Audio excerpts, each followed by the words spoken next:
ಎಲ್ಲರಿಗೂ ನಮಸ್ಕಾರ. ರಶ್ಮಿ ಧ್ವನಿ ಯೂಟ್ಯೂಬ್ ಚಾನಲ್ಗೆ ಎಲ್ಲರಿಗೂ ಸ್ವಾಗತ. ನನ್ನೆಲ್ಲ ಆತ್ಮೀಯ ಪ್ರೀತಿಯ 9ನೇ ತರಗತಿಯ ಮುದ್ದು ಮಕ್ಕಳೇ, ಇಂದಿನ ಈ ದಿನದ ಕನ್ನಡ ತರಗತಿಗೆ ನಿಮ್ಮೆಲ್ಲರಿಗೂ ಸ್ವಾಗತ.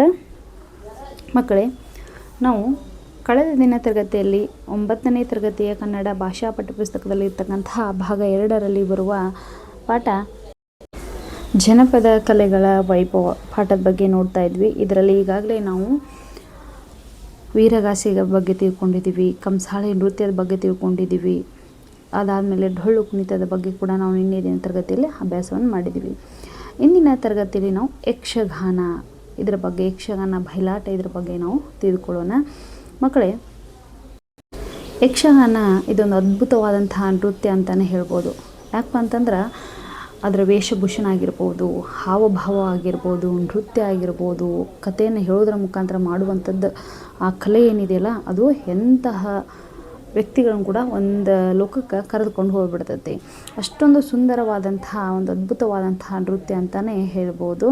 ಈ ಯಕ್ಷಗಾನ ನೃತ್ಯದ ಬಗ್ಗೆ ನಾವು ಇಂದಿನ ತರಗತಿಯಲ್ಲಿ ಈ ಜನಪದ ಕಲೆಗಳ ವೈಭವ ಮುಂದುವರೆದ ಭಾಗ ಇದನ್ನು ನೋಡೋಣ. ಬನ್ನಿ, ಯಾರೆಲ್ಲ ಪಠ್ಯಪುಸ್ತಕವನ್ನು ತೆರೆದಿಲ್ವೋ ಅವರೆಲ್ಲರೂ ಪಠ್ಯಪುಸ್ತಕವನ್ನು ತೆರೆದಿಟ್ಟುಕೊಳ್ಳಿ. ಪಾಠವನ್ನು ಪ್ರಾರಂಭ ಮಾಡೋಣ. ಯಕ್ಷಗಾನ ಬಯಲಾಟ. ಯಕ್ಷಗಾನ ನೃತ್ಯ ಪ್ರಧಾನ ಕಲೆ. ನೋಡಿ, ಕೆಲವೊಂದು ಜನಪದ ನೃತ್ಯಗಳು ವಾದ್ಯ ಪ್ರಧಾನ ಕಲೆಗಳಾದರೆ ಇದು ನೃತ್ಯ ಪ್ರಧಾನವಾದಂತಹ ಕಲೆ. ಯಾಕಂದರೆ ಈ ಯಕ್ಷಗಾನದಲ್ಲಿ ಪ್ರಮುಖವಾಗಿರಬೇಕಾದಿದ್ದೇ ನೃತ್ಯ. ಹೀಗಾಗಿ ಇದೊಂದು ನೃತ್ಯ ಪ್ರಧಾನ ಕಲೆ ಅಂತಲೇ ನಾವು ಹೇಳ್ಬೋದು. ಪ್ರಾರಂಭದಲ್ಲಿ ದೇಸಿ ಕಲೆಯಾಗಿದ್ದು ಅನಂತರ ಶಾಸ್ತ್ರದ ಚೌಕಟ್ಟಿಗೆ ಒಳಪಟ್ಟಿದೆ. ಇದು ಮೊದಲು ಏನು ಯಕ್ಷಗಾನ ಪ್ರಾರಂಭವಾಯಿತಲ್ಲ, ಆವಾಗ ಇದೊಂದು ದೇಸಿ ಕಲೆಯಾಗಿತ್ತು. ದೇಸಿ ಕಲೆ ಅಂತಂದ್ರೆ ಈಗ ಜಾನಪದ ನೃತ್ಯ ಆಗಿರ್ಬೋದು, ಅದಾದಮೇಲೆ ನಾಟ್ಯಶಾಸ್ತ್ರ, ಸಂಗೀತದ ಶಾಸ್ತ್ರಕ್ಕೆ ಒಳಪಟ್ಟಂತಹ ಪ್ರಾದೇಶಿಕ ಕಲೆಗೆ ನಾವು ದೇಸಿ ಕಲೆ ಅಂಥೇಳಿ ಕರಿತಾ ಇದ್ರು. ಹೀಗಾಗಿ ಇದು ಪ್ರಾರಂಭದಲ್ಲಿ ಏನಾಗಿತ್ತು ಅಂದರೆ ದೇಸಿ ಕಲೆ ಆಗಿತ್ತು. ಬರ್ತಾ ಬರ್ತಾ ಏನಾಯ್ತು ಅಂದರೆ ಇದು ಶಾಸ್ತ್ರದ ಚೌಕಟ್ಟಿಗೆ ಒಳಪಟ್ಟಿತ್ತು. ಸಂಪ್ರದಾಯ ಶಾಸ್ತ್ರಕ್ಕೆ ಇದು ಒಳಪಟ್ಟಿರುವಂತಹ ಕಲೆ. ಇದು ಪ್ರೇಕ್ಷಕರನ್ನು ಮಂತ್ರಮುಗ್ಧರನ್ನಾಗಿಸುವ ಅಪೂರ್ವ ಶಕ್ತಿಯುಳ್ಳ ಕಲೆ. ನೋಡಿ, ಇದೇನಪ್ಪ ಅಂದ್ರೆ ನೋಡುಗರನ್ನು ಏನು ಮಾಡ್ತೈತೆ ಅಂತಂದ್ರೆ ಮಂತ್ರಮುಗ್ಧರನ್ನು ಅಂತಂದರೆ ಕಳೆದು ಹೋಗಿಬಿಡಬೇಕು. ಅವ್ರು ನೋಡ್ತಾ ಆ ನೃತ್ಯವನ್ನು ನೋಡ್ತಾ ಅವರು ಸಂಪೂರ್ಣವಾಗಿ ಕಳೆದು ಹೋಗಿಬಿಡಬೇಕು. ಹೀಗಾಗಿ ಅಂಥವ್ರನ್ನು ಏನು ಮಾಡ್ತೈತೆ, ಇದು ಮಂತ್ರಮುಗ್ಧರನ್ನಾಗಿಸ್ತಕ್ಕಂಥ ಒಂದು ಅದ್ಭುತವಾದ ಅಪೂರ್ವ ಶಕ್ತಿಯುಳ್ಳ ಕಲೆ ಅಂತ ಹೇಳ್ತಾರೆ. ಯಕ್ಷಗಾನದಲ್ಲಿ ಮುಖ್ಯವಾದ 3 ಶೈಲಿಗಳು. ನೋಡಿ, ಯಕ್ಷಗಾನದಲ್ಲಿ ಆಯಾ ಪ್ರದೇಶಕ್ಕೆ ತಕ್ಕಂತೆ, ಆಯಾ ವಿಭಿನ್ನಕ್ಕೆ ತಕ್ಕಂತೆ ಏನದಾವ 3 ರೀತಿಯಾದಂತಹ ಪ್ರಕಾರಗಳದಾವ. ಆ ಪ್ರಕಾರಗಳು ಯಾವ್ಯಾವಪ್ಪ ಅಂತಂದ್ರೆ ತೆಂಕುತಿಟ್ಟು, ಬಡಗುತಿಟ್ಟು ಮತ್ತು ಬಡಬಡಗುತಿಟ್ಟು. ಯಾವ್ಯಾವ ಅಂತಂದ್ರೆ ತೆಂಕುತಿಟ್ಟು, ಬಡಗುತಿಟ್ಟು ಮತ್ತು ಬಡಬಡಗುತಿಟ್ಟು ಅಂಥೇಳಿ 3 ರೀತಿಯಾದಂತಹ ಪ್ರಕಾರಗಳನ್ನು ಮಾಡ್ತಾರೆ. ಇದು ಅಂತಂದ್ರೆ ದಕ್ಷಿಣ ಕನ್ನಡದಲ್ಲಿ ಇದಕ್ಕೆ ತೆಂಕುತಿಟ್ಟು ಅಂತ ಕರೀತಾರೆ. ಆಮೇಲೆ ಮಲೆನಾಡಿನ ಜಿಲ್ಲೆಗಳಲ್ಲಿ ಬಡಗುತಿಟ್ಟು ಅಂತ ಕರೆದ. ಇನ್ನು ಉತ್ತರ ಕನ್ನಡ ಮತ್ತು ಶಿವಮೊಗ್ಗದ ಕೆಲವೊಂದು ಕಡೆ ಭಾಗಗಳಲ್ಲಿ ಬಡಗುತಿಟ್ಟು ಅಂಥೇಳಿ ಇದನ್ನು ಆಯಾ ಪ್ರದೇಶಕ್ಕೆ ತಕ್ಕಂತೆ 3 ರೀತಿಯಾದಂಥ ಶೈಲಿಗಳು ರೂಢಿಯಲ್ಲಿದ್ದು ಅಂದರೆ ಜಾರಿಯಲ್ಲಿದ್ದು ಪ್ರಸ್ತುತ ನಾವು ನೋಡ್ಬೋದು. ಯಕ್ಷಗಾನಕ್ಕೆ ಹಲವಾರು ಹೆಸರಿನಿಂದ ಕರಿತಾವೆ. ಅವು ಯಾವ್ಯಾವ ಹೆಸರಪ್ಪ ಅಂತಂದ್ರೆ ಯಕ್ಷಗಾನಕ್ಕೆ ದಶಾವತಾರ, ಬಯಲಾಟ, ಭಾಗವತರಾಟ ಎಂಬ ಹೆಸರು ಇವೆ. ನೋಡಿ, ದಶಾವತಾರ ಬಯಲಾಟ ಅಂದರೆ ಬಯಲಿನಲ್ಲೇ ಆಡ್ತಕ್ಕಂತಹ ಈ ಆಟವನ್ನು ನಾವು ಬಯಲಾಟ ಅಂಥೇಳಿನೇ ನಾವೇನು ಮಾಡ್ತೀವಿ, ಇದನ್ನು ಕರಿತೀವಿ. ಇನ್ನು ಬಯಲಾಟದ ಬಗ್ಗೆ ಹೇಳ್ಬೇಕಪ್ಪ ಅಂತಂದ್ರೆ ನಮ್ಮ ಕರ್ನಾಟಕದಲ್ಲಿ ಇದೊಂದು ಕಂಡುಬರ್ತಕ್ಕಂಥ ಒಂದು ಅದ್ಭುತವಾದಂಥ ಜನಪದ ಕಲೆ ಅಂತ ಹೇಳ್ಬೋದು. ಬಯಲಿನಲ್ಲಿ ಇದು ಹೆಚ್ಚಾಗಿ ಪ್ರದರ್ಶನಗೊಳ್ಳುವುದರಿಂದ ಇದನ್ನು ನಾವು ಬಯಲಾಟ ಅಂತೇಳಿ ಕರಿತೀವಿ. ಇನ್ನು ಪ್ರಾದೇಶಿಕ ವ್ಯತ್ಯಾಸಗಳನ್ನು ಆಧರಿಸಿ ನೋಡೋದಾದರೆ ಬಯಲಾಟ ಬೇರೆ ಬೇರೆ ಹೆಸರುಗಳಿಂದ ಅದು ಗುರುತಿಸಲ್ಪಡ್ತೈತಿ. ನಮ್ಮ ಉತ್ತರ ಕರ್ನಾಟಕ ಸೈಡ್ ಬಂದು ಅಂತಂದ್ರೆ ಅಲ್ಲಿ ದೊಡ್ಡಾಟ, ಮೂಡಲಪಾಯ ಆಟ ಅಥವಾ ಸಣ್ಣಾಟ ಅಂತ ಕರೀತಾರೆ. ಇನ್ನು ದಕ್ಷಿಣ ಕರ್ನಾಟಕದ ಕಡೆ ಹೋದ್ವು ಅಂತಂದ್ರೆ ಬಯಲು ನಾಟಕ ಅಂತ ಕರಿತೀವಿ. ಆಮೇಲೆ ಕರಾವಳಿ ಮತ್ತು ಮಲೆನಾಡು ಭಾಗಗಳಲ್ಲಿ ಯಕ್ಷಗಾನವೇ ಬಯಲಾಟ ಅಂತೇಳಿ ಕರೀತಾರೆ. ಆಮೇಲೆ ದೊಡ್ಡಾಟ ಮತ್ತು ಯಕ್ಷಗಾನಗಳಿಗೆ ಹಲವಾರು ಶತಮಾನಗಳ ಇತಿಹಾಸ ಐತಿ. ಸಣ್ಣಾಟ ಬಂದಿದ್ದು ಇತ್ತೀಚೆಗೆ ಬಂದಿರುವಂಥದ್ದು. ಈ ಸಣ್ಣಾಟದಲ್ಲಿ ಹಲವಾರು ಪ್ರಕಾರಗಳನ್ನ ನಾವು ನೋಡ್ತೀವಿ. ಉತ್ತರ ಕನ್ನಡದಲ್ಲಿ ಜಾಸ್ತಿಯಾಗಿ ನೋಡ್ತೀವಿ. ಯಾವಪ್ಪ ಅಂದ್ರೆ ದಪ್ಪಿನಾಟ, ರಾಧಾನಾಟ, ಪಾರಿಜಾತ, ಸಂಗ್ಯಾಬಾಳ್ಯ ಪ್ರಮುಖ ಆಟಗಳು. ಇವುಗಳು ಇದರಲ್ಲಿ ಬಂದಕ್ಕಂತಹ ಪ್ರಕಾರಗಳು. ಅಂದರೆ ಈ ರೀತಿಯಾದ ಸಣ್ಣಾಟದಲ್ಲಿ ಮಾಡ್ತಾರೆ. ಸೂತ್ರದ ಗೊಂಬೆ ನೋಡಿರ್ಬೋದು, ನೀವು ತೊಗಲುಗೊಂಬೆ ಆಟಗಳನ್ನು ನೋಡಿರ್ಬೋದು. ಇವು ಬಯಲಾಟದ ವೈವಿಧ್ಯತೆಯನ್ನು ಪರಿಗಣಿಸುವಂಥ ಒಂದು ವಾಡಿಕೆ ಐತಿಪ್ಪ ಅಂಥೇಳಿ ನಾವು ಹೇಳ್ಬೋದು. ಒಟ್ಟಾರೆಯಾಗಿ ಹೀಗಾಗಿ ಯಕ್ಷಗಾನಕ್ಕೆ ದಶಾವತಾರ, ಬಯಲಾಟ, ಭಾಗವತರಾಟ ಅಂಥೇಳಿ ಕರೀತಾರೆ. ಯಕ್ಷಗಾನ ಕಲಿಸುವವನೇ ಭಾಗವತನಾದ್ದರಿಂದ ಭಾಗವತರಾಟ ಎಂಬ ಹೆಸರು ಬಂದಿದೆ ನೋಡಿ. ಯಕ್ಷಗಾನ ಕಲಿಸುವವನು ನಾವು ಭಾಗವತ ಆಗಿದ್ದರಿಂದ ಅವನನ್ನು ಭಾಗವತರ ಆಟ ಅಂತ ಕರಿತೀವಿ ನೋಡಿ. ಬಯಲಾಟ ಅಂದರೆ ಇದು ಹಳ್ಳಿಯ ಪ್ರದೇಶಗಳಲ್ಲಿ ಅಥವಾ ಗ್ರಾಮೀಣ ಪ್ರದೇಶಗಳಲ್ಲಿ ವಿಶಾಲವಾದಂತಹ ಬಯಲು ಪ್ರದೇಶಗಳ ಪ್ರದರ್ಶನಗೊಳ್ಳುವುದರಿಂದ ಇದನ್ನು ಬಯಲಾಟ ಅಂತ ಕರಿತೀವಿ. ಇನ್ನು ಯಕ್ಷಗಾನ ಕಲಿಸುವಂತಹ ವ್ಯಕ್ತಿ ಭಾಗವತ ಆಗಿರೋದ್ರಿಂದ ಭಾಗವತರ ಆಟ ಅಂಥೇಳಿ ಕೂಡ ನಾವು ಕರಿತೀವಿ. ಗೀತ, ಕುಣಿತ, ವೇಷಭೂಷಣ, ಮಾತುಗಾರಿಕೆ, ವಾದ್ಯ ಇವು ಬಯಲಾಟದ ಮ್ಯಾಳ ಅಥವಾ ಅಟ್ಟದಾಟ ಪಂಚ ಅಂಗಗಳು. ನಮ್ಮ ಈ ಬಯಲಾಟ ಅಥವಾ ಯಕ್ಷಗಾನದ ಪಂಚಾಂಗಗಳು ಯಾವಪ್ಪ ಅಂದರೆ ಗೀತ ಅಂದರೆ ಹಾಡನ್ನು ಹಾಡುವುದು, ಅದರಲ್ಲಿ ಕುಣಿತ, ಆಮೇಲೆ ಆ ಕುಣಿತಕ್ಕೆ ಹಾಡಿಗೆ ತಕ್ಕಂತೆ ವೇಷಭೂಷಣಗಳನ್ನು ಹಾಕಿಕೊಳ್ಳುವುದು, ಮಾತುಗಾರಿಕೆ, ವಾದ್ಯ ಇವು ಬಯಲಾಟದ ಪಂಚಾಂಗಗಳು ಅಂತ ನಾವು ಹೇಳ್ತೀವಿ. ಇವು ಬಯಲಾಟ ಅಥವಾ ಯಕ್ಷಗಾನದ ಪಂಚಾಂಗಗಳು ಯಾವ ಅಂತ ಕೇಳಿದ್ರೆ ಮಕ್ಕಳೇ ಗೀತ, ಕುಣಿತ, ವೇಷಭೂಷಣ, ಮಾತುಗಾರಿಕೆ, ವಾದ್ಯ ಅಂತೇಳಿ ಪರೀಕ್ಷೆಯಲ್ಲಿ ಅಥವಾ ಎಕ್ಸಾಮಲ್ಲಿ ಬಂದರೆ ಬರಿಬೇಕು. ಇನ್ನು ಯಕ್ಷಗಾನ ಆಡ್ತಕ್ಕಂತಹ ಸ್ಥಳವನ್ನು ಏನಂತಾರ, ಅದರ ಸ್ಥಿತಿ ಹೇಗಿದೆ ಎಂಬುದನ್ನು ನೋಡೋಣ. ಹೇಗೆ ಅದನ್ನು ಅಲಂಕಾರವನ್ನು ಮಾಡ್ತಾರೆ ಅನ್ನೋದನ್ನು. ಆಟ ಆಡಿಸುವ ಸ್ಥಳ ರಂಗಸ್ಥಳ ನೋಡಿ. ಆಟವನ್ನು ಈ ಯಕ್ಷಗಾನವನ್ನು ಆಟನ ಏನು ಆಡಿಸುತ್ತಲ್ಲ ಆ ಸ್ಥಳವನ್ನು ನಾವು ಏನಂತ ಕರಿತೀವಿ, ರಂಗಸ್ಥಳ ಅಂಥೇಳಿ ಕರಿತೀವಿ. ಆರಂಭದ ಕಾಲದಲ್ಲಿ ಬಿದಿರು ಅಥವಾ ಕಂಬಗಳನ್ನು ಕಟ್ಟಿ ಮಾವಿನ ತೋರಣಗಳಿಂದ ಅಲಂಕರಿಸುತ್ತಿದ್ದರು. ತುಂಬ ಹಳೆಯ ಕಾಲದಲ್ಲಿ ಏನು ಮಾಡ್ತಾಯಿದ್ರಪ್ಪ ಅಂದರೆ ಆಗಿನ ಜನ ರಂಗಸ್ಥಳವನ್ನು ಅವರೇ ಬಂದ ಸುತ್ತ ರೆಡಿ ಮಾಡ್ತಾಯಿದ್ರು. ಯಾವ ರೀತಿ ಅಂದರೆ ಬಿದಿರು ಅಥವಾ ಕಂಬಗಳನ್ನ ಕಟ್ತಾಯಿದ್ರು. ಅದನ್ನು ಸುಂದರವಾದಂತಹ ಮಾವಿನ ಎಲೆ ತಳಿರು ತೋರಣಗಳನ್ನು ಏನು ಮಾಡ್ತಾಯಿದ್ರು, ತುಂಬ ಚೆನ್ನಾಗಿ ಕಾಣಬೇಕಲ್ವಾ ಅದು ಪ್ರದರ್ಶನ ಮಾಡಬೇಕು ಅನ್ನುವಂಥ ಕಾರಣದಿಂದ ಅಲಂಕಾರವನ್ನು ಮಾಡ್ತಾಯಿದ್ರು. ಆದರೆ ಇತ್ತೀಚೆಗೆ ಏನಾಗಿತ್ತಪ್ಪ ಅಂತಂದರೆ ಇದು ಬೇರೆ ರೂಪವನ್ನು ಪಡೆದುಕೊಂಡೈತಿ. ಈಗ ಸಿದ್ಧಪಡಿಸಿದ ರಂಗಸ್ಥಳದಲ್ಲಿ ಪ್ರದರ್ಶನ ನಡೆಸುವರು. ಈಗ ಇತ್ತೀಚೆಗೆ ಏನಾಗ್ಬಿಟ್ಟಿದೆ, ಸಿದ್ಧಪಡಿಸ್ತಿರ್ತಾರೆ, ಆಲ್ರೆಡಿ ಬಂದಲ್ಲಿ ಮಂಟಪವನ್ನು ಹಾಕಿರ್ತಾರೆ, ವೇದಿಕೆ ರೆಡಿ ಮಾಡಿರ್ತಾರೆ. ಮೊದಲೆಲ್ಲ ಓನಾಗಿ ಬಂದು ಸ್ಟೇಜ್ ರೆಡಿ ಮಾಡ್ತಾಯಿದ್ರು ಜನ, ಅಲ್ಲಿ ಯಕ್ಷಗಾನ ನಡೆಯತೈತಿ ಅಂತೇಳಿ. ಆದರೆ ಈಗ ಏನು ಮಾಡ್ತಾರೆ, ಸಿದ್ಧಪಡಿಸಿದಂಥ ರಂಗಸ್ಥಳ ಏನಿರ್ತೈತಲ್ಲ ಅದನ್ನು ಮಂಟಪವನ್ನು ಹಾಕಿದ ಮೇಲೆ ಪ್ರದರ್ಶನವನ್ನು ಮಾಡ್ತಾರೆ. ಹಿಮ್ಮೇಳದವರಿಗೆ ಆಸನ ವ್ಯವಸ್ಥೆ ಇರುತ್ತದೆ ನೋಡಿ. ಈಗ ಏನು ಸಿದ್ಧಪಡಿಸಿದಂಥ ರಂಗಸ್ಥಳದಲ್ಲಿ ಯಕ್ಷಗಾನ ಮಾಡುವಂಥ ಸಂದರ್ಭದಲ್ಲಿ ಹಿಮ್ಮೇಳ ಅಂದರೆ ಅಲ್ಲೇನೋ ಅವರು ಬ್ಯಾಕ್ಗ್ರೌಂಡ್ ಮ್ಯೂಸಿಕ್ನ ಕೊಡೋರ್ತಲ್ಲ, ಅವರಿಗೆ ಕೂತ್ಕೊಳ್ಳಲು ಅಂದರೆ ಕುಳಿತುಕೊಂಡವರು ಬ್ಯಾಕ್ಗ್ರೌಂಡ್ ಮ್ಯೂಸಿಕನ್ನು ಕೊಡಲು ಅವರಿಗೆ ಆಸನದ ವ್ಯವಸ್ಥೆಯನ್ನು ಕಲ್ಪಿಸುತ್ತಾರೆ. ತೆಂಕುತಿಟ್ಟಿನ ಚೆಂಡೆ ವಾದಕನಿಗೆ ಆಸನ ವ್ಯವಸ್ಥೆ ಇರುವುದಿಲ್ಲ ನೋಡಿ. ಇವೇನು ಯಕ್ಷಗಾನದೆಲ್ಲ ಹಲವಾರು ಪ್ರಕಾರಗಳು ಬರ್ತಾವೆ ಅಂತ ಹೇಳಿದ್ವಲ್ಲ, ತೆಂಕುತಿಟ್ಟು, ಬಡಗುತಿಟ್ಟು, ಬಡಗುತಿಟ್ಟು ಅಂಥೇಳಿ. ಹೀಗೆ ಆಯಾ ಏನು ತಿಟ್ಟುಗಳ ಅನುಕೂಲ, ಆಯಾ ತಿಟ್ಟುಗಳ ಅನುಸಾರವಾಗಿ ಒಂದೊಂದು ರೀತಿಯಾದಂತಹ ವ್ಯವಸ್ಥೆ ಇರ್ತೈತಿ. ಹೀಗಾಗಿ ತೆಂಕುತಿಟ್ಟು ಚೆಂಡೆ ವಾದಕ, ಚೆಂಡೆ ಅಂತಂದ್ರೆ ಚರ್ಮದ ವಾದ್ಯ. ಈ ಚರ್ಮದ ವಾದ್ಯವನ್ನು ಬಾರಿಸ್ತಕ್ಕಂತಹ ವ್ಯಕ್ತಿಗೆ ತೆಂಕುತಿಟ್ಟು ವ್ಯಕ್ತಿ ಏನಿರ್ತಾನಲ್ಲ ಆತ, ಆ ವಾದಕನಿಗೆ ಏನಿರ್ತ ಅಲ್ಲಿ ಕುಳಿತುಕೊಳ್ಳಲು ಯಾವುದೇ ರೀತಿಯಂಥ ಆಸನದ ವ್ಯವಸ್ಥೆ ಇರುವುದಿಲ್ಲ. ಪಾತ್ರಧಾರಿಗಳಿಗೆ ಒಂದು ಸಿಂಹಾಸನ ಇರುತ್ತೆ. ಅಲ್ಲೇನು ಅವರು ಯಕ್ಷಗಾನ ಮಾಡ್ತಕ್ಕಂತಹ ಪಾತ್ರಧಾರಿಗಳು ಅವರಿಗೆ ಕುಳಿತುಕೊಳ್ಳೋ ಒಂದು ಸಿಂಹಾಸನದ ವ್ಯವಸ್ಥೆಯನ್ನು ಏರ್ಪಾಡು ಮಾಡಿರ್ತಾರೆ. ಬಡಗುತಿಟ್ಟಿನಲ್ಲಿ ಇದರ ಬದಲಿಗೆ ರಥದ ಆಕೃತಿಯ ಆಸನವನ್ನು ಸಾಂಪ್ರದಾಯಿಕವಾಗಿ ಬಳಸುತ್ತಿದ್ದರು ನೋಡಿ. ಈ ಬಡಗುತಿಟ್ಟಿನಲ್ಲಿ ಏನು ಮಾಡ್ತಾರಪ್ಪ ಅಂತಂದ್ರೆ ಅಲ್ಲಿ ರಥದ ಆಕೃತಿ ಆಸನವನ್ನು ಸಾಂಪ್ರದಾಯಿಕವಾಗಿ ಬಳಸ್ತಾರೆ. ಅಂದರೆ ರಥದ ರೀತಿಯಾದಂಥ ಒಂದು ಆಕೃತಿ ಆಸನವನ್ನು ರೆಡಿ ಮಾಡಿರ್ತಾರೆ, ಅದನ್ನು ಸಾಂಪ್ರದಾಯಿಕ ಮೊದಲಿನಿಂದ ಬಳಸ್ಕೊಂಡ್ರೆ ಇವು ಕೂಡ ಅದನ್ನು ಕಂಟಿನ್ಯೂ ಮಾಡ್ತಾರೆ. ಹಿಮ್ಮೇಳದ ಪ್ರಮುಖ ವಾದ್ಯ ಪರಿಕರಗಳೆಂದರೆ ಚಂಡೆ, ಮದ್ದಳೆ, ಶ್ರುತಿ, ತಾಳ ಅಥವಾ ಜಾಗಟೆ ನೋಡಿ. ಹಿಮ್ಮೇಳ ಅಂದರೆ ಬ್ಯಾಕ್ಗ್ರೌಂಡ್ ಮ್ಯೂಸಿಕ್ ಕೊಟ್ಟಿರ್ತಲ್ಲ ಅವ್ರು ಬಳಸ್ತಕ್ಕಂತಹ ಪರಿಕರ ವಾದ್ಯಗಳು ಯಾವ್ಯಾವಪ್ಪ ಅಂದರೆ ಚಂಡೆ ಅಂದರೆ ಚರ್ಮದ ವಾದ್ಯ ಅಂತ ಹೇಳಿಲ್ಲ ಅದು, ಆಮೇಲೆ ಮದ್ದಳೆ, ಆಮೇಲೆ ಶ್ರುತಿ, ತಾಳವನ್ನು ಕೊಡುವಂಥದ್ದು ಅಥವಾ ಜಾಗಟೆಯನ್ನು ಬಾರಿಸುವಂಥದ್ದು ಹಿಮ್ಮೇಳದವ್ರ ಕಡೆ ಇರ್ತಕ್ಕಂಥ ಪ್ರಮುಖ ವಾದ್ಯಗಳು ಇವು ಅಂದರೆ ಆ ವಾದ್ಯದ ಪರಿಕರಗಳು. ಯಕ್ಷಗಾನದಲ್ಲಿ ಬಳಸುವ ವೇಷಭೂಷಣಗಳು ತಿಟ್ಟು ಮತ್ತು ಪಾತ್ರಕ್ಕನುಗುಣವಾಗಿ ವೈವಿಧ್ಯಮಯವಾಗಿರುತ್ತವೆ. ಈ ಯಕ್ಷಗಾನದಲ್ಲಿ ಏನು ಬಳಸ್ತಾರಲ್ಲ ವೇಷಭೂಷಣಗಳು, ಎಲ್ಲವೂ ಯಕ್ಷಗಾನ ಮಾಡುವಾಗ ಎಲ್ಲವೂ ಒಂದೇ ರೀತಿಯಾದಂತಹ ವೇಷಭೂಷಣವನ್ನು ಇವ್ರ ಕಡೆ ಇರುವುದಿಲ್ಲ. ಆಯಾ ಪಾತ್ರಕ್ಕನುಗುಣವಾಗಿ ಇವರು ಏನು ಮಾಡ್ತಾರೆ, ತಿಟ್ಟು ಅಥವಾ ಮತ್ತು ಏನು ವೇಷಭೂಷಣಗಳನ್ನು ಏನು ಮಾಡ್ತಾರೆ, ಬದಲಾವಣೆಗಳನ್ನು ಮಾಡ್ಕೊಳ್ತಾರೆ. ಅಂದರೆ ವೈವಿಧ್ಯಮಯವಾಗಿ ನೋಡುಗರಿಗೆ ಕಣ್ಮನ ಸೆಳೆಯುವಂಥ ಅವ್ರ ಮೈ ಮರೆತದನ್ನು ನೋಡಬೇಕಷ್ಟು ಇಂಟ್ರೆಸ್ಟ್ ಆಗಿರ್ತಕ್ಕಂಥ ವೇಷಭೂಷಣಗಳವರು ಪಾತ್ರಕ್ಕನುಗುಣವಾಗಿ ಧರಿಸ್ತಾರೆ. ತೆಂಕಿನಲ್ಲಿ ಅರ್ಥಗಾರಿಕೆಯ ಪ್ರಾಧಾನ್ಯ ಇದ್ದು ದೊಡ್ಡ ದೊಡ್ಡ ಹೆಜ್ಜೆ ಹಾಕಿ ಗಿರಿಕಿ ಹೊಡೆಯುವುದು ಇದರ ವೈಶಿಷ್ಟ್ಯ. ತೆಂಕಿನಲ್ಲಿ ಅರ್ಥಗಾರಿಕೆ ಪ್ರಾಧಾನ್ಯ ಇದ್ದು ದೊಡ್ಡ ದೊಡ್ಡ ಹೆಜ್ಜೆ ಹಾಕಿ ಗಿರಿಕೆ ಹೊಡೆಯುವುದು ಇದರ ವೈಶಿಷ್ಟ್ಯ. ನೋಡಿ, ಈ ತೆಂಕಿನಲ್ಲಿ ಏನು ಮಾಡ್ತಾರೆ, ತೆಂಕುತಿಟ್ಟು ಅಂತ ಏನು ಪ್ರಕಾರ ಇದೆ ಅದರಲ್ಲಿ ಅರ್ಥಗಾರಿಕೆಗೆ ಹೆಚ್ಚಾಗಿ ಪ್ರಾಧಾನ್ಯತೆಯನ್ನು ಕೊಡ್ತಾರೆ. ಆಮೇಲೆ ಚಿಕ್ಕ ಚಿಕ್ಕ ಹೆಜ್ಜೆಗಳನ್ನ ಹಾಕೋದಿಲ್ಲ, ತುಂಬ ದೊಡ್ಡದಾಗಿರ್ತಕ್ಕಂಥ ಹೆಜ್ಜೆಗಳನ್ನ ಹಾಕ್ತಾರೆ. ಇಲ್ಲೊಂದಿಟ್ಟರೆ ಇನ್ನೊಂದು ಸ್ವಲ್ಪ ದೂರ ಹೆಜ್ಜೆಗಳನ್ನ ಇಡ್ತಾರೆ. ಮಧ್ಯೆ ಎಲ್ಲ ಹಾಕ್ಕೊಂತ ಅವ್ರು ಏನು ಮಾಡ್ತಾರೆ, ಗಿರಿಕೆಯನ್ನು ಹೊಡೆಯುವ ಅಂತಂದರೆ ತಿರುಗುವುದು, ಕೆಳಗೆ ಕೂತ್ಕೊಂಡು ದೊಡ್ಡ ಹೆಜ್ಜೆಗಳನ್ನ ಹಾಕ್ಕೊಂಡು ತಿರುಗುವುದಕ್ಕೆ ಗಿರಿಕೆ ಹೊಡೆಯೋದು ಅಂತ ಹೇಳ್ತಾರೆ. ಈ ತೆಂಕುತಿಟ್ಟಿನಲ್ಲಿ ವಿಶೇಷವಾಗಿ ಅರ್ಥಗಾರಿಕೆ ಹೆಚ್ಚಾಗಿ ಪ್ರಾಧಾನ್ಯತೆಯನ್ನು ಕೊಡ್ತಾರೆ ಮತ್ತು ದೊಡ್ಡ ಹೆಜ್ಜೆಗಳನ್ನ ಇಟ್ಕೊಂಡು ತಿರುಗುವುದಕ್ಕೆ ಇದಕ್ಕೊಂದು ಪ್ರಮುಖವಾದಂತಹ ವೈಶಿಷ್ಟ್ಯ ಐತಿ.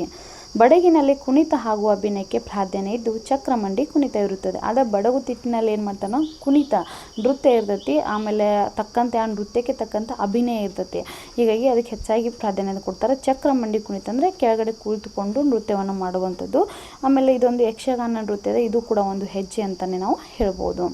ಹಾಡುಗಾರಿಕೆ ಹಾಗೂ ಕುಣಿತ ಯಕ್ಷಗಾನದ ಪ್ರಮುಖ ಅಂಗಗಳು. ನೋಡಿ, ಹಾಡುಗಾರಿಕೆ ಅಂದರೆ ಹಾಡನ್ನು ಹಾಡ್ತಾ ಏನು ಮಾಡ್ತಾರೆ, ಯಕ್ಷಗಾನವನ್ನು ಮಾಡ್ತಾರೆ. ಅದಕ್ಕೆ ಹಾಡಿಗೆ ತಕ್ಕಂತೆ ಇವರು ನೃತ್ಯವನ್ನು ಮಾಡ್ತಾರೆ. ಇವು ಯಕ್ಷಗಾನದ ಪ್ರಮುಖ ಅಂಗಗಳು.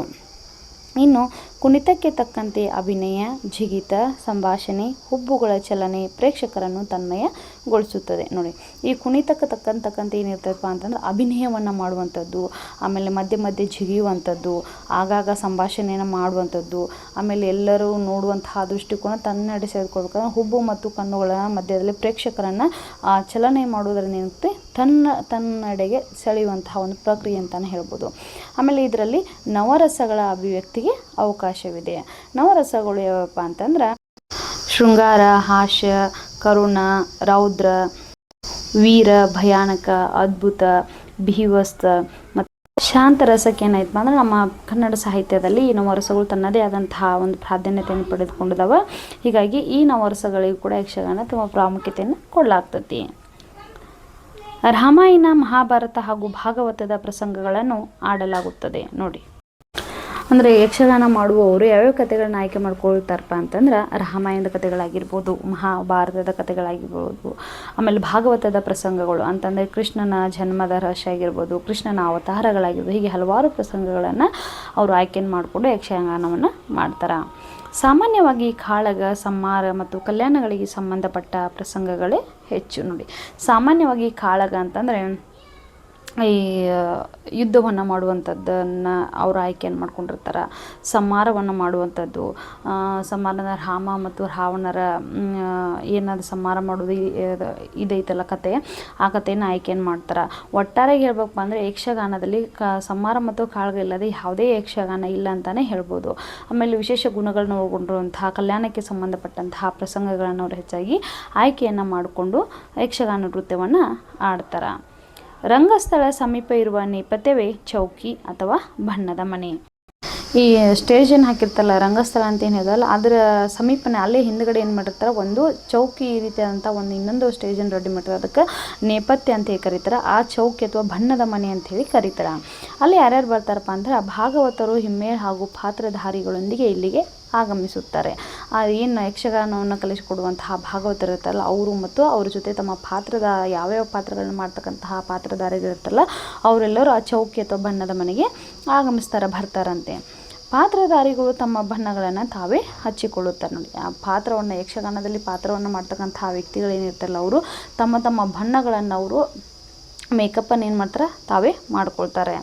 ಮೊದಲು ಚೌಕಿಯಲ್ಲಿ ಗಣಪತಿ ಪೂಜೆ ನಡೆಯುತ್ತದೆ. ಏನದ ನೇಪಥ್ಯ ಅಥವಾ ಚೌಕಿ ಅಂತ ಏನೈತೆ ಅಂತ ಕರಿತೀವಲ್ಲ, ಬಣ್ಣದ ಮನೆ, ಆ ಬಣ್ಣದ ಮನೆಯಲ್ಲಿ ಗಣಪತಿ ಪೂಜೆಯನ್ನು ಮಾಡ್ತಾರೆ. ಯಾಕೆ ಅಂದರೆ ನಾವು ಯಕ್ಷಗಾನ ಮಾಡುವಂಥ ಸಂದರ್ಭ ಯಾವುದೇ ರೀತಿಯಾದಂತಹ ವಿಘ್ನಗಳು ಬರದೇ ಇರಲಿ, ಸರಿಯಾಗಿ ಚೆನ್ನಾಗಿ ಏನಾಗಿರಬೇಕು ಯಕ್ಷಗಾನ ನಡೀಲಿ ಅನ್ನುವಂಥದ್ದನ್ನು ಮಾಡೋ ಸಲುವಾಗಿ ಮೊದಲಿಗೆ ಏನು ಮಾಡ್ತಾರೆ, ಆ ಗಣಪತಿ ಪೂಜೆಯನ್ನು ಮಾಡ್ತಾರಂತೆ. ತದನಂತರ ಕೋಡಂಗಿಗಳು ರಂಗ ಪ್ರವೇಶಿಸುವರು. ಈ ಕೋಡಂಗಿಗಳಂದರೆ ಈಗ ಸರ್ಕಸನ್ನು ಮಾಡುವಂಥ ಸಂದರ್ಭದಲ್ಲಿ ಜೋಕರ್ಗಳು ಬರ್ತಾರೆ ನೋಡಿ, ಮಧ್ಯೆ ಆ ರೀತಿ ನಗಿಸಲಿಕ್ಕೆ. ಅದೇ ರೀತಿ ಈ ಕೋಡಂಗಿಗಳು ಯಕ್ಷಗಾನವನ್ನು ಪ್ರಾರಂಭವಾದಂಥ ಏನು ಆ ಸ್ಟೇಜ್ ಹಾಕಿರ್ತಲ್ಲ, ಆ ಸ್ಟೇಜಲ್ಲಿ ಅವ್ರು ಏನು ಮಾಡ್ತಾರೆ, ಈ ಕೋಡಂಗಿಗಳು ಬಂದು ನಗುವನ್ನು ಎಲ್ಲರೂ ಉಣಬಡಿಸುವಂತಹ ವ್ಯಕ್ತಿಗಳು. ಇವರಿಗೆ ನಾವು ಕೋಡಂಗಿಗಳಂತ ಕರಿತೀವಿ. ಇವರು ಬಂದು ರಂಗವನ್ನು ಪ್ರವೇಶಿಸಿ ಅಲ್ಲಿರ್ತಕ್ಕಂಥ ಜನರನ್ನು ನಗಿಸ್ಲಿಕ್ಕೆ ಪ್ರಾರಂಭ ಮಾಡ್ತಾರಂತೆ. ಗಣಪತಿ ಸ್ತುತಿಯ ಬಳಿಕ ವಿಷ್ಣು, ಪರಮೇಶ್ವರ, ದುರ್ಗೆ ಮೊದಲಾದ ದೇವತೆಗಳ ಸ್ತುತಿಯನ್ನು ಭಾಗವತರು ಮಾಡುತ್ತಾರೆ. ಈ ಗಣಪತಿ ಸ್ತುತಿಯನ್ನು ಮಾಡ್ತಾರೆ. ನಮಗೆ ಯಾವುದೇ ರೀತಿಯಾದಂತಹ ವಿಘ್ನಗಳು ಬರದೇ ಇರಲಪ್ಪ, ಯಕ್ಷಗಾನ ಪ್ರಾರಂಭ ಆದಮೇಲೆ ಅಂತೇಳಿ ಅಂದ್ಕೊಂಡು ಗಣಪತಿ ಪೂಜೆ ಆದ ನಂತರ ಅಲ್ಲಿ ಮತ್ತೆ ಯಾವ್ಯಾವ ದೇವತೆಗಳನ್ನ ಪೂಜೆ ಮಾಡ್ತಾರೆ ಅಂದರೆ ವಿಷ್ಣುವಿನ ಪೂಜೆನ ಮಾಡ್ತಾರೆ, ಪರಮೇಶ್ವರನ ಪೂಜೆ ಮಾಡ್ತಾರೆ, ದುರ್ಗಾ ಮಾತೆಯನ್ನು ಅವರು ಶ್ಲೋಕಗಳನ್ನು ಹೇಳ್ತಾ ಭಾಗವತರು ಏನು ಮಾಡ್ತಾರೆ ಆ ಹಾಡನ್ನು ಹಾಡ್ತಾ ಪೂಜೆಯನ್ನು ಮಾಡ್ತಾರಂತೆ. ಹಾಡಿನ ಅನಂತರ ಭಾಗವತರಿಂದ ಸಭಾವಂದನೆ, ಅನಂತರ ಕೋಡಂಗಿಗಳು ಕುಣಿದು ಕುಪ್ಪಳಿಸಿ ಪ್ರೇಕ್ಷಕರನ್ನು ರಂಜಿಸುತ್ತಾರೆ. ಈ ಹಾಡನ್ನು ಹಾಡಿದಾದ ಮೇಲೆ ಭಾಗವತರಿಂದ ಏನು ಮಾಡ್ತಾರೆ ಸ್ವಾಗತವನ್ನು ಕೋರ್ತಾರೆ. ಅದಾದ ಮೇಲೆ ಕೋಡಂಗಿಗಳು ಬಂದು ರಂಗಸ್ಥಳದ ಏನು ಸ್ಟೇಜಕ್ಕಿತ್ತಲ್ಲ ಅಲ್ಲಿ ಬಂದು ಕುಣಿದು ಕುಪ್ಪಳಿಸಿ ಅವರು ಪ್ರೇಕ್ಷಕರನ್ನು ನಗಿಸ್ತಾರೆ. ಅಂದರೆ ಮುಂದೆ ಹೋಗ್ತಾ ಹೋಗ್ತಾ ನೋಡಲಿಕ್ಕೆ ಎಲ್ಲರೂ ಇಂಟ್ರೆಸ್ಟ್ ಬರಬೇಕು, ಅದು ತುಂಬ ಚೆನ್ನಾಗಿದೆ ಅಂತ ಅನ್ನಿಸ್ಬೇಕು, ಆಸಕ್ತಿ ಇರಬೇಕು ಅನ್ನುವಂತಹ ಒಂದು ಉದ್ದೇಶದಿಂದ ಕೋಡಂಗಿಗಳು ಕುಣಿದು ಕುಪ್ಪಳಿಸಿ ರಂಜಿಸ್ತಾರೆ. ಅನಂತರ ಬಾಲಗೋಪಾಲರ ಆಗಮನ ಹಾಗೂ ಸ್ತ್ರೀ ವೇಷಗಳ ಕುಣಿತ. ಯಕ್ಷಗಾನ ಮಾಡ್ತಕ್ಕಂಥ ಹಾಕಿರುವಂತಹ ಸ್ಟೇಜಲ್ಲಿ ಏನಾಗಿರ್ತದಪ್ಪ ಅಂದರೆ ಗೋಪಾಲ ಚಿಕ್ಕ ಚಿಕ್ಕ ಕೃಷ್ಣನ ವೇಷಗಳನ್ನು ಹಾಕ್ಕೊಂಡು ಅವರು ಕೂಡ ಬರ್ತಾರೆ. ಆಮೇಲೆ ಸ್ತ್ರೀ ವೇಷಗಳ ಕುಣಿತವನ್ನು ಹಾಕ್ಕೊಂಡು ಅವರು ಏನು ಮಾಡ್ತಾರೆ ಸ್ಟೇಜ್ ಮೇಲೆ ಬರ್ತಾರೆ. ಪುರುಷರ ಸ್ತ್ರೀ ವೇಷ ಹಾಕುವುದು ಯಕ್ಷಗಾನದ ವೈಶಿಷ್ಟ್ಯ. ನೋಡಿ, ಇಲ್ಲಿ ಹೆಣ್ಣುಮಕ್ಕಳು ಏನು ಮಾಡ್ತಾರೆ ಸ್ತ್ರೀ ವೇಷವನ್ನು ಹಾಕುವುದಿಲ್ಲ. ವಿಶೇಷವಾಗಿಪ್ಪ ಅಂದರೆ ಯಕ್ಷಗಾನದ ಒಂದು ವೈಶಿಷ್ಟ್ಯ ಏನಪ್ಪ ಅಂದ್ರೆ ಪುರುಷರು ಕೂಡ ಸ್ತ್ರೀ ವೇಷಧಾರಿಯನ್ನು ಹಾಕಿಕೊಂಡು ಸ್ತ್ರೀ ವೇಷಕ್ಕೆ ತಕ್ಕಂತೆ ಇರೋ ಪಾತ್ರಗಳನ್ನು ಮಾಡುವಂಥದ್ದು. ಯಕ್ಷಗಾನದ ಪೂರ್ವರಂಗ ಎಂದು ಕರೆಯಲಾಗುವ ಬಾಲಗೋಪಾಲ ಸ್ತ್ರೀ ವೇಷಗಳ ಉದ್ದೇಶ ಮುಂದಿನ ಕಥಾಪ್ರಸಂಗಕ್ಕೆ ಪ್ರೇಕ್ಷಕರನ್ನು ಮಾನಸಿಕವಾಗಿ ಅಣಿಗೊಳಿಸುವುದೇ ಆಗಿದೆ. ನೋಡಿ, ಈ ಯಕ್ಷಗಾನದ ಪ್ರಾರಂಭದಲ್ಲಿ ಇವರೇನು ಬಾಲಗೋಪಾಲರು ಆಮೇಲೆ ಸ್ತ್ರೀ ವೇಷಧಾರಿಗಳು ಬರ್ತಾರಲ್ಲ ಅವ್ರು ಯಾಕೆ ಅವ್ರ ಉದ್ದೇಶ ಏನಾಗಿರುತ್ತಪ್ಪ ಅಂತಂದ್ರೆ ಈಗ ನೋಡಲಿಕ್ಕೆ ಬಂದಂತಹ ಪ್ರೇಕ್ಷಕರನ್ನು ಮಾನಸಿಕವಾಗಿ ಸಿದ್ಧವಿರುವುದಿಲ್ಲ. ಯಾಕಂದರೆ ಯಾವುದೋ ಜಂಜಾಟದಲ್ಲಿ ಬಂದಿರ್ತಾರೆ, ಯಾವುದೋ ಒಂದು ಸಮಸ್ಯೆಯಿಂದ ಬಂದಿರ್ತಾರೆ. ಕೆಲವೊಬ್ರು ಕುಳಿತುಕೊಂಡು ಒಂದು 5 ನಿಮಿಷ ಕುಳಿತುಕೊಂಡು ನೋಡಿ ಹೋಗೋಣ ಅನ್ನೋರು ಇರ್ತಾರೆ, ಇನ್ನು ಕೆಲವೊಬ್ರು ಪೂರ್ತಿಯಾಗಿ ಕುಳಿತುಕೊಂಡು ನೋಡಿ ಹೋಗೋಣ ಅನ್ನೋರು ಇರ್ತಾರೆ. ಹೀಗಾಗಿ ಅವರನ್ನು ಮಾನಸಿಕವಾಗಿ ನಾನು ಯಕ್ಷಗಾನ ಮುಗಿಯುವವರೆಗೂ ಕೂಡ ಅವ್ರನ್ನ ಹಿಡಿದಿಟ್ಕೊಳ್ಬೇಕಲ್ವಾ. ಹಿಡಿದಿಟ್ಟುಕೊಳ್ಳುವಂಥ ಕಲೆಯು ಕೂಡ ಒಂದು ಅದ್ಭುತವಾದ ಕಲೆ ಅಂತಲೇ ಹೇಳ್ಬೋದು. ಹೀಗಾಗಿ ಅವ್ರು ಏನು ಮಾಡ್ತಾರಪ್ಪ ಅಂದರೆ ಯಕ್ಷಗಾನದ ಪೂರ್ವದಲ್ಲಿ ಬಾಲಗೋಪಾಲರು ಸ್ತ್ರೀ ವೇಷಧಾರಿಯನ್ನು ಹಾಕ್ಕೊಂಡವರು ಆಮೇಲೆ ಕೋಡಂಗಿಗಳು ಇವರೆಲ್ಲರೂ ಬಂದು ನಗಿಸಿ ಕುಣಿದು ಕುಪ್ಪಳಿಸಿ ಮಾಡೋದ್ರಿಂದ ಅಲ್ಲಿರ್ತಕ್ಕಂತಹ ಪ್ರೇಕ್ಷಕರು ಮುಗಿಯುವವರೆಗೆ ಕುಳಿತುಕೊಂಡು ಮಾನಸಿಕವಾಗಿ ಕುಳಿತುಕೊಂಡು ನೋಡುವಂತಹ ಒಂದು ಉದ್ದೇಶಕ್ಕೆ ಇವ್ರದ್ದಾಗಿರುತ್ತೆ. ಪುನಃ ದೇವತಾ ಸ್ತುತಿ ಆದ ನಂತರ ಅಂದಿನ ಪ್ರಸಂಗಕ್ಕೆ ಸಂಬಂಧಿಸಿದಂತೆ ಒಡ್ಡೋಲಗ ಪ್ರಾರಂಭವಾಗುತ್ತದೆ. ನೋಡಿ, ಪುನಃ ದೇವತಾ ಸ್ತುತಿ ಆದಮೇಲೆ ಅಂದಿನ ಪ್ರಸಂಗ ಏನಿರ್ತದಲ್ಲ ಅಂದಿನ ಕಥೆ ಏನಿರ್ತದಲ್ಲ ಆ ಕಥೆಗೆ ಸಂಬಂಧಪಟ್ಟಂತೆನಾಗ ಯಕ್ಷಗಾನ ಪ್ರಾರಂಭವಾಗುತ್ತೆ. ಪಾತ್ರಧಾರಿಗಳು ಭಾಗವತರಿಗೆ ಅನಂತರ ರಂಗಸ್ಥಳಕ್ಕೆ ವಂದಿಸಿ ಕುಣಿದು ತಮ್ಮ ಸಾಮರ್ಥ್ಯ ಪ್ರದರ್ಶಿಸುವರು. ನೋಡಿ, ಈ ಪಾತ್ರಧಾರಿಗಳು ಏನು ಮಾಡ್ತಾರಪ್ಪ ಅಂದ್ರೆ ಯಕ್ಷಗಾನ ಹಾಕೊಂಡಂತಹ ವ್ಯಕ್ತಿಗಳು ಇವರು ಭಾಗವತರಿಗೆ ತಮಗೆ ಯಕ್ಷಗಾನ ಕಲಿಸಿಕೊಟ್ಟಂತಹ ಭಾಗವತರಿಗೆ ಮೊದಲು ನಮಸ್ಕಾರವನ್ನು ಮಾಡ್ತಾರೆ. ಆಮೇಲೆ ತಾವು ಹತ್ತುವಂತಹ ಸ್ಟೇಜ್ ರಂಗಸ್ಥಳಕ್ಕೆ ಇವರು ನಮಸ್ಕಾರವನ್ನು ಮಾಡಿ ಅದಾದಮೇಲೆ ಕುಣಿದು ಏನು ಮಾಡ್ತಾರೆ ತಮ್ಮ ಸಾಮರ್ಥ್ಯವನ್ನು ಸ್ಟೇಜ್ ಮೇಲೆ ಬಂದು ಪ್ರಾರಂಭವನ್ನು ಮಾಡ್ತಾರೆ. ಇನ್ನು ಯಕ್ಷಗಾನದಲ್ಲಿ ಯಾವ್ಯಾವ ರೀತಿಯಾದಂತಹ ಕಾಳಗಗಳದಾವಪ್ಪ ಅಂದ್ರೆ ಕೃಷ್ಣಾರ್ಜುನ ಕಾಳಗ, ಕರ್ಣಾರ್ಜುನ ಕಾಳಗ, ಬಬ್ರುವಾಹನ ಕಾಳಗ, ಸುಧನ್ವಾರ್ಜುನ ಕಾಳಗ ಮೊದಲಾದವು ವೀರರಸ ಪ್ರಧಾನವಾದವುಗಳು. ಕೃಷ್ಣ ಮತ್ತು ಅರ್ಜುನರ ಮಧ್ಯೆ ನಡೆಯುವಂಥದ್ದು, ಕರ್ಣ ಮತ್ತು ಅರ್ಜುನರ ಮಧ್ಯೆ ನಡೆಯುವಂಥದ್ದು, ಬಬ್ರುವಾಹನ ಅಂತಂದರೆ ಇವು ಅರ್ಜುನನ ಮಗ, ಈತನ ಮಧ್ಯೆ ನಡೆಯುವಂಥದ್ದು. ಸುಧನ್ವಾರ್ಜುನ ಕಾಳಗ ಅಂತ ಅರ್ಜುನ ಮತ್ತು ಹಂಸರಾಜನ ಮಗನ ಮಧ್ಯೆ ನಡೆಯುವಂತಹ ಕಾಳಗ. ಇವೆಲ್ಲವೂ ಶೌರ್ಯವನ್ನು ತೋರ್ಪಡಿಸುವಂತಹ ಶೌರ್ಯಕ್ಕೆ ಸಂಬಂಧಪಟ್ಟಂತಹ ವೀರರಸ ಪ್ರಧಾನವಾದವುಗಳ ಕಾಳಗಗಳು. ಇನ್ನು ಚಂದ್ರಾವಳಿ ವಿಲಾಸ, ರತಿ ಕಲ್ಯಾಣ, ರತ್ನಾವತಿ ಕಲ್ಯಾಣ ಮೊದಲಾದವು ಶೃಂಗಾರ ರಸ ಪ್ರಧಾನ ಪ್ರಸಂಗಗಳು.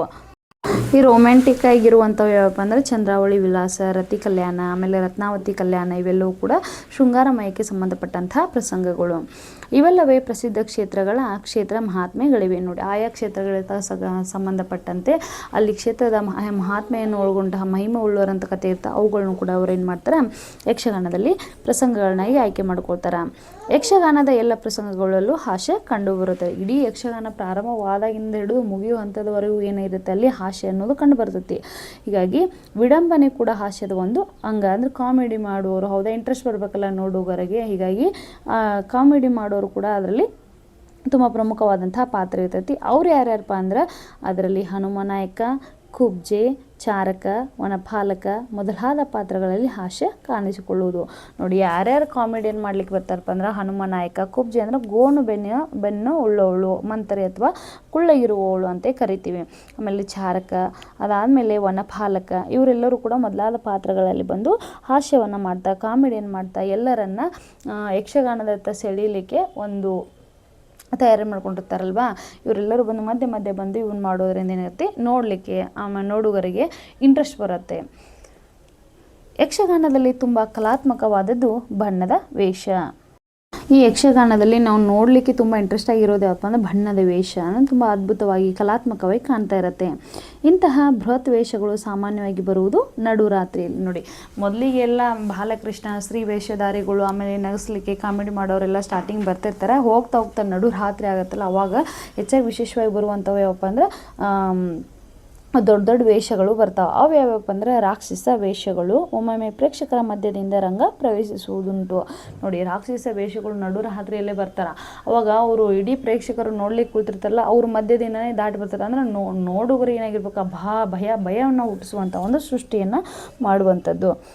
ಈ ಪಾತ್ರ ಪ್ರವೇಶಿಸುವಾಗ ಎರಡೂ ಬದಿಗೆ ದೀವಿಟಿಗೆಗಳನ್ನು ಹಿಡಿದು ರಾಳದ ಪುಡಿಯನ್ನು ಎರಚಿ ಜ್ವಾಲೆ ಎಬ್ಬಿಸಿ ಭಯಾನಕ ವಾತಾವರಣವನ್ನು ಸೃಷ್ಟಿಸುತ್ತಾರೆ. ನೋಡಿ, ಈ ರಾಕ್ಷಸ ವೇಷಗಳು ಬಂದಂಥ ಸಂದರ್ಭದಲ್ಲಿ ಏನು ಮಾಡ್ತಾರೆ, ಆ ಕಡೆ ಈ ಕಡೆ ಇವರೇನು ಆ ಪ್ರೇಕ್ಷಕರ ಮಧ್ಯದಿಂದ ದಾಟಿ ಬರ್ತಿರ್ತಾರಲ್ಲ, ಅಂದ್ರೆ ಹಾದು ಹೋಗುವಂತಹ ಸಂದರ್ಭದಲ್ಲಿ ದಿವಿಟಿಗೆಗಳನ್ನು ಹಿಡ್ಕೊಂಡು ಪಂಜನ್ನು ಹಿಡ್ಕೊಂಡು ಏನು ಬರ್ತಿರ್ತಾರೆ. ರಾಳದ ಪುಡಿ ಅಂತಂದರೆ ಬೆಂಕಿ ಜ್ವಾಲೆಯನ್ನು ಹೆಚ್ಚಿಸಲು ಬಳಸುವಂತಹ ಒಂದು ಪುಡಿ.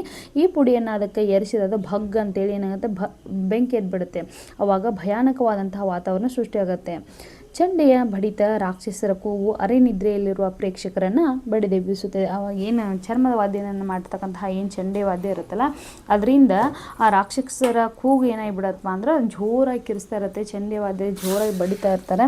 ಯಾಕೆ ಹಂಗೆ ಮಾಡ್ತಾರಲ್ಲ, ಅರೆನಿದ್ರೆ ಯಾರಾದರೂ ನೋಡುವಂತಹ ಪ್ರೇಕ್ಷಕರು ಸಡನ್ನಾಗಿ ನಿದ್ರೆ ಜಾರಿಬಿಟ್ಟಿದ್ರು ಒಮ್ಮೆ ಹೌಹಾರಿ ಏನೋ ಆಯಿತು ಅಂತೇಳಿ ನೋಡಬೇಕು ಅವರು. ಹೀಗಾಗಿ ಪ್ರೇಕ್ಷಕರನ್ನು ಬಡಿದೆಬ್ಬಿಸುವಂಥ ಒಂದು ಕೆಲಸ ಮೂಲಕ ರಾಕ್ಷಸರ ಇವೇನು ಬರ್ತಾವ ಪಾತ್ರಗಳು ಬರ್ತಾವ. ಯಕ್ಷಗಾನ ಜನರಲ್ಲಿ ಧಾರ್ಮಿಕ ಮತ್ತು ನೀತಿ ಪ್ರಜ್ಞೆಗಳನ್ನು ಬೆಳೆಸಲು ಸಹಕಾರಿಯಾಗಿದೆ. ಈ ಯಕ್ಷಗಾನ ಜನರಲ್ಲಿ ಏನು ಮಾಡ್ತಾವೆ, ಧಾರ್ಮಿಕ ಮತ್ತು ನೀತಿ ಪ್ರಜ್ಞೆಗಳನ್ನು ಬೆಳೆಸಲು ತುಂಬ ಸಹಕಾರಿ ಆಗಿದಾವ. ಯಕ್ಷಗಾನ ಪ್ರಸಂಗ ರಚಿಸಿದವರು ದುಷ್ಟ ನಿಗ್ರಹ, ಶಿಷ್ಟ ಪರಿಪಾಲನೆ ತತ್ವಗಳನ್ನು ಪ್ರಸಂಗಗಳಲ್ಲಿ ಅಳವಡಿಸುತ್ತಾರೆ. ಈ ಯಕ್ಷಗಾನವನ್ನು ರಚನೆ ಮಾಡುವಂಥ ಸಂದರ್ಭದಲ್ಲಿ ದುಷ್ಟ ನಿಗ್ರಹವನ್ನು ಮಾಡುವಂಥ ತತ್ವಗಳನ್ನ, ಶಿಷ್ಟ ಪರಿಪಾಲನೆ ಮಾಡುವಂತಹ ತತ್ವಗಳನ್ನ ಏನು ಮಾಡ್ತಾರೆ, ಹೆಚ್ಚಾಗಿ ಪ್ರಸಂಗಗಳಲ್ಲಿ ಅಳವಡಿಸ್ಕೊಂಡು ಭಾಗವತರು ಏನು ಮಾಡ್ತಾರೆ, ಯಕ್ಷಗಾನ ಪ್ರಸಂಗಗಳನ್ನು ರೆಡಿಯನ್ನು ಮಾಡ್ತಾರೆ. ಮಕ್ಕಳೇ, ಇನ್ನು ತರಗತಿಯಲ್ಲಿ ನಾವು ಜನಪದ ಕಲೆಗಳ ವೈಭವ ಪಾಠದ ಸಂಪೂರ್ಣ ಬಗ್ಗೆ ತಿಳ್ಕೊಂಡಿದ್ವಿ, ಸಾರಾಂಶವನ್ನು ತಿಳ್ಕೊಂಡಿದ್ವಿ. ವೀರಗಾಸೆಯ ಬಗ್ಗೆ, ಡೊಳ್ಳು ಕುಣಿತ, ಕಂಸಾಳ ನೃತ್ಯ ಮತ್ತು ಕೊನೆಯದಾಗಿ ಬಯಲಾಟ ಅಂದರೆ ಯಕ್ಷಗಾನದ ಬಯಲಾಟದ ಬಗ್ಗೆ ತಿಳ್ಕೊಂಡಿದ್ವಿ. ನಿಮ್ಮೆಲ್ಲರಿಗೂ ತರಗತಿ ಅರ್ಥ ಆಗಿದೆ ಅಂತ ಭಾವಿಸ್ತಾ ನನ್ನ ತರಗತಿಗೆ ವಿರಾಮವನ್ನು ನೀಡ್ತಾ ಇದ್ದೀನಿ. ಎಲ್ಲರಿಗೂ ನಮಸ್ಕಾರ.